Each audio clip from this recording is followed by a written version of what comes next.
IS पूजा खेडकरांना नगरच्या जिल्हा रुग्णालयातून दिव्यांग प्रमाणपत्र दिलं। 2020 मध्ये मानसिक आजार असल्याचंही प्रमाणपत्र देण्यात आलं। अभिलेख तपासणीत पूजा खेडकर यांच्या प्रमाणपत्राची माहिती समोर आली आहे। नगरचं जिल्हा रुग्णालय चौकशीच्या फेऱ्यात येण्याची शक्यता यामुळे वर्तवण्यात येते।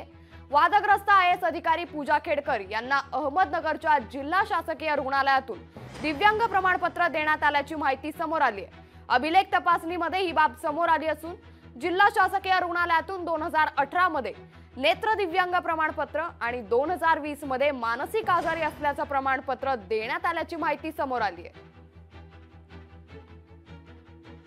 पूजा खेडकर यांना जिल्हा रुग्णालयाच्या तत्कालीन वैद्यकीय मंडळाने प्रमाणपत्र दिल्याचे आढळून आलेले आहे। 2021 मध्ये मनोविकार विभागाचं प्रमाणपत्र त्यांना देण्यात आलेलं होतं। 21 मध्ये फायनल त्यांचं दोन्ही याचं एकत्रित करून त्यांनी तत्कालीन मंडळाने त्यांना डिसॅबिलिटी सर्टिफिकेट दिल्याचं नोंद अभिलेखावर आढळून आलेली आहे। लोकशाही मराठी ऐका, पहा, जागरूक रहा।